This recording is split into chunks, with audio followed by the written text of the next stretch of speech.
Horror कहानियां थी। खून की प्यास पार्ट 2। और उसके बाद वो जंगल एक बार फिर से सुमन की चीखों से गूंज उठा। लेकिन आज की रात सुमन की चीखों को सुनने वाला वहां पर कोई भी नहीं था। अगर वहां पर कोई मौजूद था तो बस हरिया, जो कि अब एक भेड़िए में बदल चुका था। सुमन के बालों को पकड़कर घसीटते हुए वो जंगल के बीचों बीच एक जगह पर ले जा रहा था। अगली सुबह गांव में। अरे भाई, पता नहीं क्या बात है। अपने गांव का हरिया किसान और उसकी पत्नी सुमन दोनों गायब हैं। दोनों का कोई अता पता नहीं। अरे कैसी बातें कर रहे हो भाई, ये कब हुआ है? अरे पूरे गांव में खबर फैली पड़ी है। कल रात को दोनों खेत की तरफ जा रहे थे, लेकिन लौटकर आए ही नहीं। तो हो सकता है अपने खेत पर होंगे।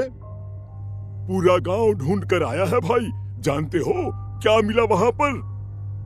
क्या हुआ भाई? क्या मिला? बताओ हमें क्या मिला? अरे हरिया की पत्नी सुमन के कपड़े पड़े हुए थे। शरीर का एक एक कपड़ा फटा हुआ झोपड़ी के बाहर पड़ा था, लेकिन दोनों पति पत्नी का कोई पता ठिकाना नहीं था। अरे भाई, लेकिन उसका जो दोस्त है ना, रामू किसान, उससे पता करके आते हैं ना। अब तक तो दोनों साथ ही खेत पर जाया करते थे। हाँ, हमें उसके घर जाना चाहिए भाई। चलो चलो वहां चलते हैं, चलो। वो सारे लोग रामू के घर पर पहुंचते हैं। रामू अपने घर के बाहर बैठकर हुक्का पी रहा था। आज सारे के सारे लोग टोली बनाकर मेरे घर क्यों आ रहे हैं? क्या कोई मर गया क्या भाई? अरे कैसी बातें कर रहे हो? तुम्हारा सबसे अच्छा दोस्त हरिया और उसकी पत्नी गायब है, और तुम यहाँ बैठकर हुक्का पिए जा रहे हो हैं? रामू ने अजीब सी नजरों से उन सब गांव वालों की तरफ देखा, जिसकी वजह से वो लोग एक बार के लिए डर गए। गायब है? अरे गायब नहीं है, मुक्ति मिल गई है। उन दोनों को मुक्ति मिली है। इस दुनिया में आकर हर इंसान पाप करता है, और उसे उसके पापों के लिए मुक्ति मिलना बहुत जरूरी है। अरे ये कैसी बहकी बहकी बातें कर रहे हो भाई, हैं? और इसका चेहरा अजीब सा क्यों लग रहा है? लगता है दोस्त के मरने का गम बैठ गया है। पागल हो गया है शायद ये पागल। ये बात सुनते ही रामू चीख कर जोर से चिल्लाते हुए कहता है, पागल मैं नहीं हूँ, पागल तुम सब हो। और ये शैतानी जंगल अब तुम में से किसी को नहीं छोड़ने वाला, सबको खा जाएगा। याद रखना मेरी बात। शैतानी जंगल? कैसा शैतानी जंगल? लगता है रामू पागल हो चुका है। हमें यहाँ से चलना चाहिए भाई। चलो चलो चलो। तभी रामू की पत्नी बाहर आती है। नहीं, आप लोग इनकी बात का बुरा मत मानिए। 2 दिन पहले हरिया के साथ खेत पर गए थे। जब से वहाँ से आए हैं तब से ऐसी ही बातें कर रहे हैं। भगवान जाने ऐसा क्या देख लिया उन्होंने, खेत में कुछ भी बड़बड़ाते रहते हैं। लेकिन गांव के लोगों ने कमला की कोई बात नहीं सुनी और वो सब वहां से चले गए। रात अब धीरे धीरे ढलने लगी थी। तभी अचानक किसी ने धीमी सी आवाज में रामू को पुकारा।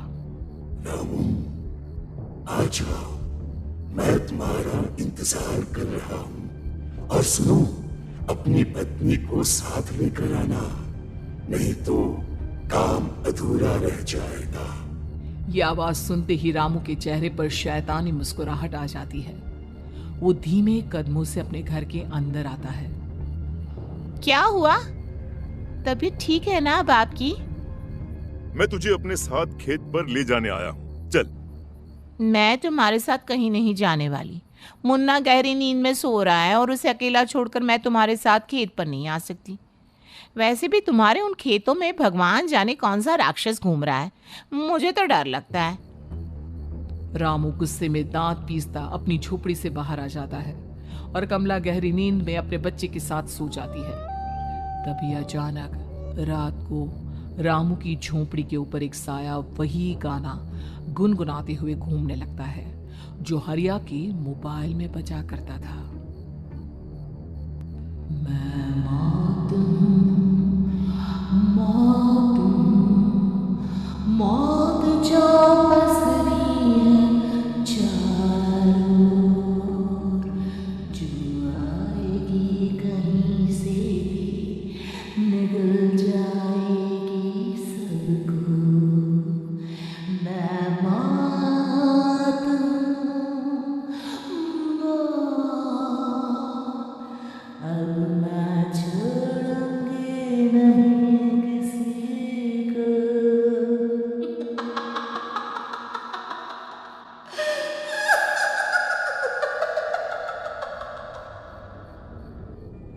ये आवाज सुनकर रामू की पत्नी कमला की आंख खुलती है और वो देखती है कि उसका मुन्ना अपनी जगह से गायब था।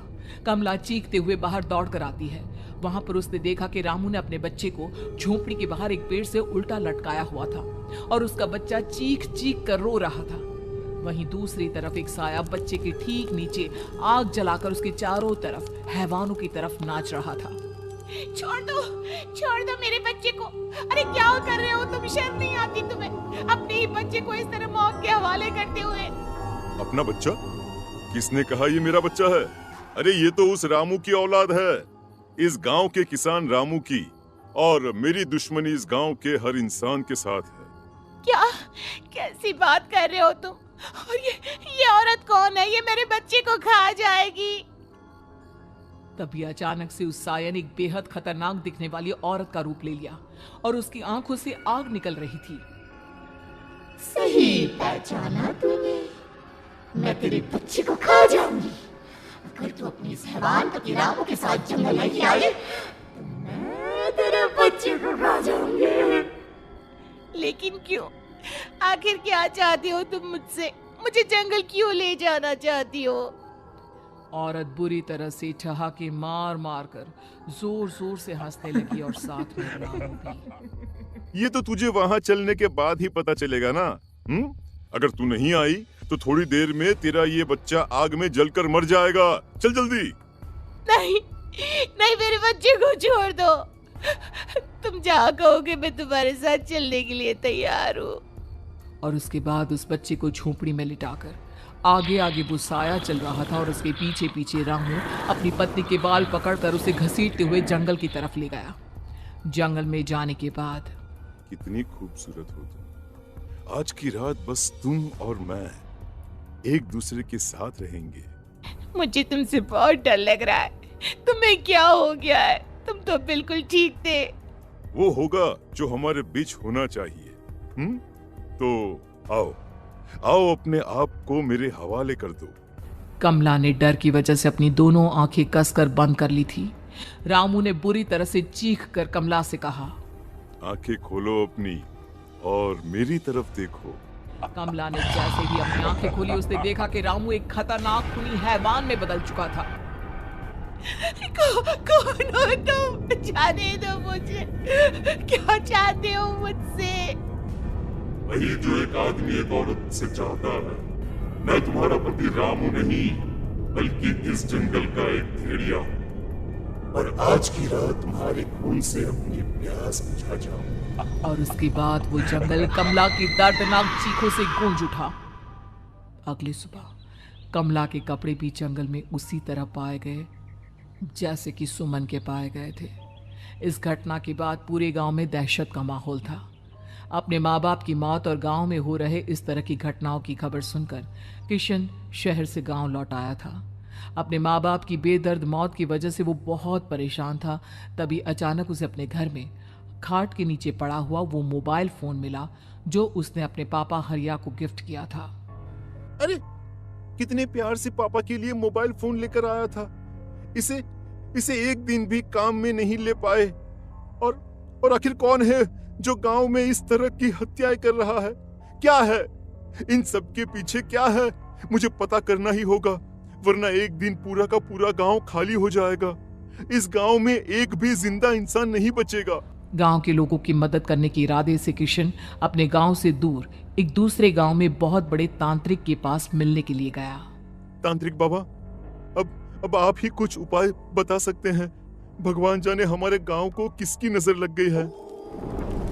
नजर नहीं लगी है, किसी ने तुम्हारे गांव को बद्दुआ दी है। किसी सताई हुई आत्मा का प्रकोप है और अब वो पूरे गांव में किसी को नहीं छोड़ेगी जब तक उसकी आत्मा को शांति नहीं मिल जाती। अरे लेकिन ऐसा कौन है बाबा? किसकी आत्मा है और कैसे मिलेगी उसे शांति? मौत है, मौत कहीं से भी आएगी और सबको निगल जाएगी। इससे बचने का सिर्फ एक ही उपाय है, लेकिन उस उपाय को करना आसान नहीं होगा। जो भी उस उपाय को करने की कोशिश करेगा उसकी जान जा सकती है। भले ही मेरी जान चली जाए, लेकिन मैं अपने गांव के लोगों की जान बचाने की पूरी कोशिश करूंगा बाबा। तो ठीक है फिर, अगली अमावस की रात जैसा मैं कहता हूँ वैसा ही करना। अमावस की रात तांत्रिक के बताए अनुसार किशन अपने साथ केरोसिन लेकर जंगल की तरफ चल पड़ा। उसके हाथ में देवी के मंदिर का सिंदूर भी था। किशन जंगल के बीचों बीच पहुंचा। ये देखकर उसकी आंखें फटी की फटी रह गई।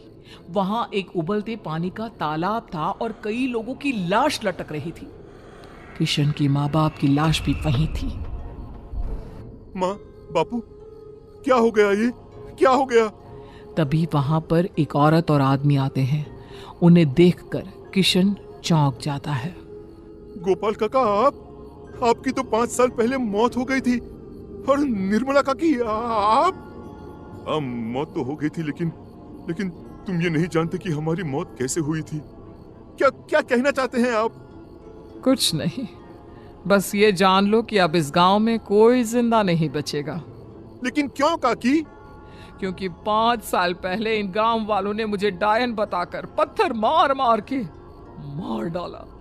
मेरी कोई गलती नहीं थी। गांव का एक बच्चा क्या लापता हुआ, सारा इल्जाम मेरी पत्नी पे डाल दिया।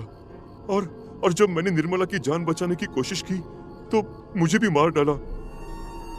आपके साथ ये बहुत गलत हुआ काकी, लेकिन आप जो कर रहे हैं वो भी सही नहीं है ना? तुम यहाँ से चले जाओ वरना तुम भी नहीं बचोगे। हमारी आत्मा पिछले 5 साल से मुक्ति के लिए भटक रही है। चले जाओ यहाँ से। मौका देखकर किशन सिंदूर उन दोनों के ऊपर डाल देता है। उनका शरीर जलने लगता है और वो भयानक तरीके से चिल्लाने लगते हैं। अगले ही पल किशन उनके ऊपर केरोसिन डाल देता है और वो दोनों जल जाते हैं। किशन अपने माँ बाप और दूसरी लाशों का अंतिम संस्कार करवाता है और अपने घर लौट आता है। लेकिन वो अभी भी इस बात से अनजान है कि मोबाइल अभी भी बज रहा था। मैं मौत हूँ, मौत।